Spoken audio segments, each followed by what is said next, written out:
Teenmar మల్లన్నకు Congress party ఏదైతే క్రమశిక్షణ సంఘం ఏదైతే ఉందో దానికి సంబంధించి షోకాజ్ నోటీసులు అయితే జారీ చేయడం జరిగింది. ఈ షోకాజ్ నోట్లనే గత వారం రోజులు జారీ చేయగా వారం రోజుల నుంచి మల్లన్న నుంచి ఎలాంటి వివరణ లేక ఎలాంటి రియాక్షన్ లేదు అని చెప్పేసి ఈ రోజు సాయంత్రంలోగా దానికి సంబంధించిన వివరణ ఇవ్వాలి అని చెప్పేసి కూడా గట్టిగా కరాఖండిగా కాంగ్రెస్ టీపీసీసీ మహేష్ గౌడ్ గారు కావచ్చు, చెన్నారెడ్డి గారు చెప్తున్న పరిస్థితి. దీనికి సంబంధించి షోకాజ్ నోట్లు ఇవ్వడానికి కారణం ఏంటంటే బీసీ నాయకులు ఏదైతే బీసీ కులగణన జరిగిందో, ఎస్సీ వర్గీకరణ తర్వాత బీసీ కులగణన జరిగిందో కులగణలో ఆ ఓసీలను మాత్రమే ఎక్కువ చేసి చూపెట్టారు. ఓసీలను 15% పెంచి దీనికి సంబంధించిన బీసీలను ఎందుకు 15% తగ్గించారని చెప్పేసి ఓసీల జనాభా పెంచారు, బీసీలను 21 లక్షల మందిని ఎందుకు మరి తక్కువ చేసి చూపించారు, అంటే 21 లక్షల మంది చనిపోతే వాళ్ళ సమాధులు మాకు చూపెట్టగలరా అని చెప్పేసి కూడా తీన్మార్ మల్లన్న ఎవరైతే చింతపండు నవీన్ అలియాస్ తీన్మార్ మల్లన్న ఎమ్మెల్సీగా పనిచేస్తా ఉన్నాడు కాంగ్రెస్ లో, ఈ సంబంధించిన కాంగ్రెస్ తీసుకొచ్చిన ఈ కులగణన సర్వేను కాంగ్రెస్ సంబంధించిన ఎమ్మెల్సీఏ తప్పుపడడంపై కూడా కాంగ్రెస్ లోని మహేష్ గౌడ్ టీపీసీసీ చీఫ్ మహేష్ గౌడ్ గారు కావచ్చు, అలాగే చెన్నారెడ్డి గారు కావచ్చు, దీపాదర్శ మున్షి అతని పైన కొంచెం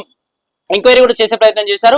ఈ పార్టీలో ఉంటూ పార్టీ సంబంధించిన పార్టీ రూపొందించిన వాటిపైన కట్టుబడి ఉండాలి తప్ప పార్టీకి వ్యతిరేకంగా ఎట్లాంటి మాటలు మాట్లాడకూడదు. ఒక ఎమ్మెల్సీ స్థానంలో ఉండి అట్లా మాట్లాడడం పార్టీకి కావచ్చు, ప్రభుత్వానికి కావచ్చు, ప్రజల్లో చెడ్డ దృష్టి తేవడానికి కూడా ఇది ఒక కారణంగా చెప్పుకుంటామని చెప్పారు. దీనికి సంబంధించి షోకాజ్ నోట్లు అయితే ఇచ్చాం, వారం రోజుల నుంచి ఇస్తే ఎట్లాంటి స్పందన లేదు. ఈరోజు సాయంత్రంలోగా ఏదో ఒకటి మాకు దానిపైన వివరణ ఇవ్వకపోతే మేము ఏదో ఒకటి యాక్షన్ తీసుకుంటామని చెప్తా ఉన్నారు.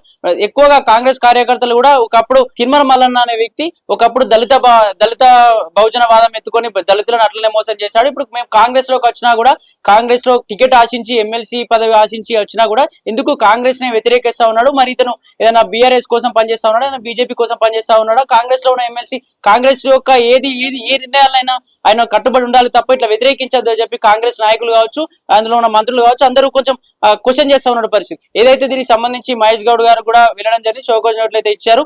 ఇదైతే తీన్మార్ మల్లన్న వరంగల్ సభలో ఒకప్పుడు వరంగల్ సభలో రెడ్డిలను కూడా తక్కువ చేసి మాట్లాడని చెప్పేసి రెడ్డి నాయకులు, ఆ మహిళా నాయకులు కావచ్చు, ఈ నాయకులంతా కలిసి రకరకాల పోలీస్ స్టేషన్లో పైన ఫిర్యాదు చేశారు. మా రెడ్డిలను కుక్కలతో పోల్చాడు, రెడ్డిలకు మీరే ఓటేసుకోండి, మా బీచ్ల ఓట్లు మీకు రావు, కుక్క బతుకులు అని చెప్పేసి కొంచెం రకరకాలుగా వాళ్ళ పైన మాట్లాడిన పరిస్థితి. వీరికి సంబంధించి దీనిపైన కూడా తీన్మార్ మల్లన్నపై కేసులు కూడా ఫైల్ అయ్యా.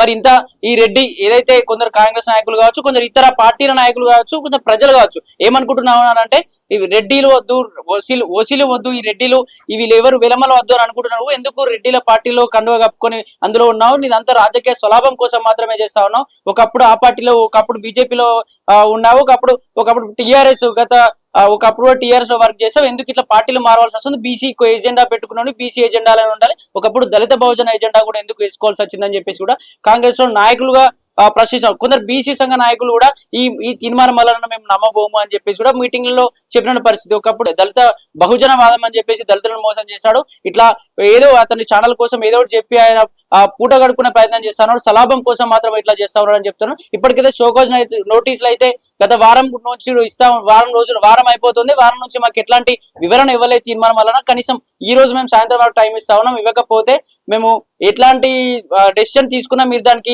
అంగీకరించాలని చెప్పేసి కూడా కాంగ్రెస్ కార్యకర్తలు చెప్తా ఉన్న పరిస్థితి. దీనికి సంబంధించి కేటీఆర్ గారు కూడా ఒక రోజు అసెంబ్లీలో కూడా మాట్లాడారు, ఏదైతే మీ కులగణన విషయంలో మీ కాంగ్రెస్ సంబంధించిన ఎమ్మెల్సీ ఈ కులగణన నాకు నచ్చలేదని చెప్పేసి అలా యూట్యూబ్ ఛానల్లో లైవ్ లో అందరూ ప్రజలు చూస్తుండగానే కాల్చివేశాడు. మీ కాంగ్రెస్ సంబంధించిన వాళ్ళలోనే కరెక్ట్ గా లేరు, మీ కాంగ్రెస్ సంబంధించిన ఎమ్మెల్సీలు కావచ్చు, ఎమ్మెల్యేలు కావచ్చు, మంత్రులే కరెక్ట్ గా లేరు. ఫస్ట్ వాళ్ళ ఒక బాటలో మీ పార్టీకి సంబంధించిన కట్టుబాటులో పెట్టుకుని తర్వాత ప్రజల గురించి ఆలోచింపజేయండి అని చెప్పేసి కేటీఆర్ గారు కూడా సెటిల్ వేసిన పరిస్థితి. దీనికి సంబంధించి టీవీసీ మహేష్ గౌడ్ గారు కావచ్చు, అలాగే రేవంత్ రెడ్డి గారు కావచ్చు, దీనిపైన కొంచెం ఒకరోజు చర్చ వేసే ప్రయత్నం చేశారు.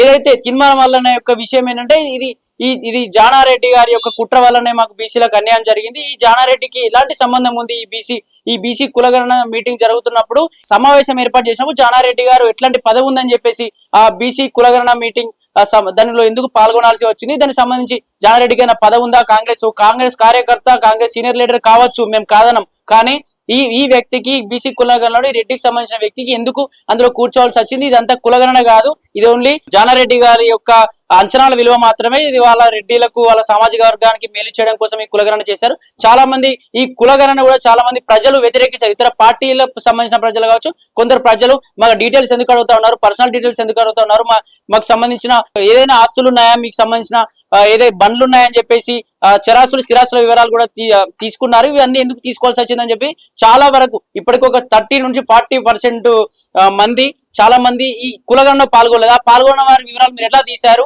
ఎందుకు పూర్తిగా కులగణన జరిగిందని చెప్తా ఉన్నారు? ఈ కులగణనలో మేము 56% ఉంటే మీకు ఓన్లీ 46% ఎందుకు వెలువడింది? దాదాపు 21 లక్షల మంది మా బీసీ జనాభా ఎక్కడ అని చెప్పేసి కూడా అతను క్వశ్చన్ చేస్తా ఉన్న పరిస్థితి. దీనికి సంబంధించి కాంగ్రెస్ పార్టీ నాయకులకు కూడా మేము హెచ్చరిస్తా ఉన్నాం, ఈ కాంగ్రెస్ ఓన్లీ మీ రెడ్డి రావుల సొత్తు కాదు. కాంగ్రెస్ పార్టీ రాహుల్ గాంధీ యొక్క భావజాలను మీరు ఫాలో కావట్లేదు. రాహుల్ గాంధీ ఏంటంటే బీసీల కోసం మాత్రం పనిచేస్తా ఉన్నామని చెప్పేసి చెప్పిన పరిస్థితి. రేవంత్ రెడ్డి గారి యొక్క ప్రభుత్వం రాహుల్ గాంధీ గారికి వ్యతిరేకంగా నడుస్తా ఉందని చెప్పేసి దీనిలో ఉన్న ఎవడు కూడా ఈ బీసీల కోసమే పనిచేయాలి తప్ప ఈ రెడ్డి రావుల కోసం మేము పనిచేయదలుచుకోలేదు. ఈ పార్టీ కాకపోతే మేము ఏ పార్టీలో కానీ లేకపోతే మేము సపరేట్ మేము బీసీల పార్టీ ఏర్పాటు చేసుకుంటాం, బీసీలకు అన్యాయం జరిగితే ఎక్కడ మేము తగ్గేది లేదు అని చెప్పేసి కూడా ఈ షౌకాజ్ నోటీసు విషయంలో కూడా అతను ఎట్లాంటి వివరణ ఇవ్వని పరిస్థితి. మేము బీసీల కోసమే పనిచేస్తా ఉన్నాం, ఇది బీసీ రాజ్యం, 56% ఉన్న మాది రాజ్యం అని చెప్పేసి, ఈ కులగణన తప్పు జరిగింది అని చెప్పేసి, ఈ కులగణనలో ఎందుకు మా బీసీలను తక్కువ చేసి చూపించారని చెప్పేసి కూడా అతను క్వశ్చన్ చేసిన పరిస్థితి. మరి ఈ రోజు అయితే ఇప్పటికైతే షోకాజ్ నోటీసులు సాయంత్రం వరకు మాకు ఏదో ఒకటి వివరణ ఇవ్వాలని చెప్పేసి కాంగ్రెస్ నాయకులు అయితే చెప్పిన పరిస్థితి. మరి చూద్దాం, మరి నిజంగానే ఈ షోకాజ్ నాయకులకు వివరణ ఇస్తాడా, మరి నిజంగానే కాంగ్రెస్ నాయకులు ఏదైతే ప్రజలు అనుకుంటా ఉన్నారో తీర్మానం మల్లనని ఎమ్మెల్సీ నుంచి తొలగిస్తా ఉన్నారు, పార్టీని సస్పెండ్ చేస్తా ఉన్నారు అని చెప్పేసి ప్రచారం జరుగుతా ఉంది. మరి అది నిజమే కాబోతా ఉందా? ఈ రోజు సాయంత్రం కావచ్చు, ఈ రోజు నైట్ కావచ్చు, రేపు పొద్దున లోపు ఏదైనా జరిగే అవకాశం ఉందా ఈ కాంగ్రెస్ పార్టీలో అని చెప్పేసి తెలుసుకోవాల్సిన అవసరం ఎంతైనా ఉంది.